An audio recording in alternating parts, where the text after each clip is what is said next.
안녕하세요.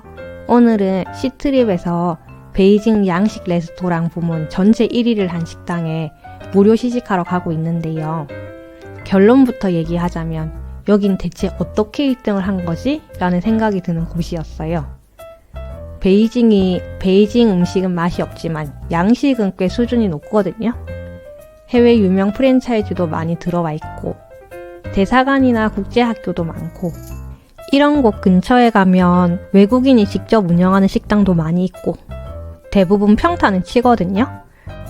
여기는 대사관 근처에 있고 심지어 1등까지 한 맛집인데 너무 맛이 없어서 깜짝 놀랐잖아요.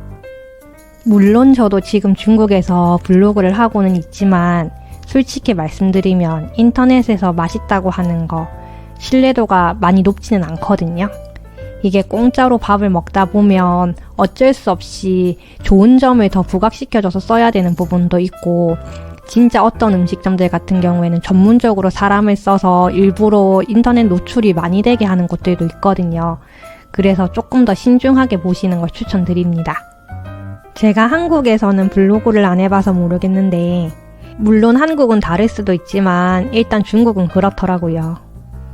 역시 가장 좋은 건 동네 주민분이 추천해주는 맛집을 가는 게 최고인 것 같아요. 식당에 도착했는데요. 이 식당이 대사관이 많이 몰려있는 곳에 있다 보니 근처에 외국 음식점도 많은데 특히 중동 지역 음식점이 꽤 많고요. 여기에 제가 제일 좋아하는 튀르키예 맛집이 있어요.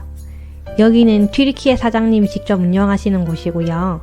여기서 스프파에 나왔던 음식들도 많이 먹어봤어요. 이슈 캔데르 케밥이나 아이란 괴프테 그리고 바클라바라고 전통 디저트랑 아이스크림까지. 그리고 오늘 가는 식당 200m 정도 앞에 바로 북한 대사관이 있거든요. 그래서 옆에 북한 음식점도 있었어요. 그렇지만 지금 한국에는 북한 식당에 출입이 금지되어 있는 상태고요. 저희 집 근처에 옥류관이 있는데 예전에는 옥류관에 직접 가서 먹었었거든요. 근데 이제는 그냥 배달 주문해서 먹어요. 이제 오늘 무료 시식할 식당에 도착했는데요. 인테리어도 나쁘지 않고 서비스도 굉장히 친절했어요. 사실 너무 친절하셔가지고 이렇게 호평을 남기기가 조금 미안하네요. 그렇지만 맛은 또 객관적으로 얘기를 해야 되니까 제가 오늘 무료 시식한 건 중국 돈으로는 298원, 한국 돈은 6만원 가까이 하는 2인 코스 요리였고요. 우선 식전빵 2종이 나왔는데요. 하나는 우유향이 많이 나는 부드러운 빵이고 하나는 발효향이 진하게 나는 포카치아 같은 빵이었어요. 뜨끈뜨끈하니 빵이 진짜 맛있었어요. 에피타이저로는 소고기 위에 참치 소스를 올린 냉채가 나왔는데 소고기 육향이랑 참치 맛이 어우러져서 두 종류의 육향이 굉장히 풍부한 향을 내거든요. 그래서 저는 코스 요리에 이 메뉴가 있으면 꼭 시켜 먹는데요. 여기는 육향도 좀 연하고 참치향도 좀 연해서 아쉬웠지만 그래도 고기라서 맛있게 잘 먹었습니다. 그리고 시저 샐러드가 나왔는데요. 반숙란이랑 햄도 듬뿍 들어가 있고 치즈도 듬뿍 뿌려져 있어서 엄청 맛있게 먹었어요. 사이드 디시로는 트러플 소스를 곁들인 감자튀김이 나왔는데요. 와, 이 소스가 트러플 향이랑 마요네즈 고소한 맛이랑 절묘하게 어우러져서 진짜 맛있더라고요. 감튀도 막 튀겨서 포슬포슬하니 감자향도 고소하게 잘 나고 감튀를 서빙해 주시면서 케첩도 필요한지 미리 여쭤보시더라고요. 손님이 찾기 전에 먼저 제공해주는 서비스에 완전 감동했어요. 근데 감튀는 뭐니뭐니 해도 케첩이 짱이더라고요. 여기까지는 굉장히 만족했거든요.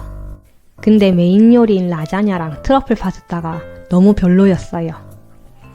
사실 여기가 파스타 면이 다 수공으로 뽑는 거라서 면은 진짜 촉촉하고 부드럽고 쫀득하고 맛있었거든요. 재료도 아낌없이 들어가고 근데 아무리 먹어도 재료의 향이 확 안 올라오는 거예요. 그래서 이상하다 싶어서 소금이랑 후추를 따로 뿌렸더니 그제서야 맛이 나더라고요. 결론은 음식에 간이 제대로 안 됐던 거죠. 나중에 제가 소금을 뿌려서 간을 맞추기는 했지만 이게 후에 넣은 거랑 처음에 요리를 할 때 간을 제대로 맞춘 거랑은 또 맛 차이가 있잖아요. 그리고 트러플 파스타. 이것도 면이 진짜 부드럽고 쫀득하니 식감은 진짜 좋았거든요. 근데 크림이나 치즈 향이 확 안 느껴지고 양파 향도 나기는 하는데 뭔가 단맛이 부족한 느낌이고 파스타를 다 먹고 나서는 조리가 안 된 생크림을 그냥 퍼먹은 것 같은 그런 느끼함이 계속 남아있더라고요. 충분히 간을 안 한 것 같기도 하고 충분히 가열이 안 된 것 같더라고요. 나중에 이 부분이 아쉽다고 블로그에 후기를 남겼는데 다른 블로거분이 여기는 리조또는 맛있다고 하더라고요. 근데 쌀알이랑 면은 기본 간이 약간 달라야 하잖아요. 이걸 보니까 여기에서 음식 간을 제대로 못 잡은 것 같았어요. 여기가 확실히 재료도 좋고 안 아끼고 듬뿍듬뿍 넣은 것 같기는 한데 너무 아쉽더라고요. 음료수도 2잔이 제공이 되는데요. 하나는 금귤 레몬티고 하나는 건강 주스입니다.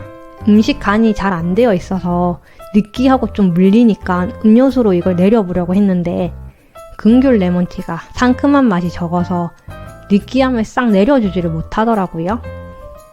레몬 베이스의 음료면 약간의 탄산이 들어가면 훨씬 더 좋았을 것 같은데 요것도 좀 아쉽더라고요. 그리고 건강 주스는 토마토랑 사과, 당근 이런 걸 넣어서 만든 음료 같은데 중요한 건 안에 생강즙을 넣었거든요. 근데 이 생강 비율이 너무 세가지고 한국인인 저한테는 김치국물 먹는 것 같았어요.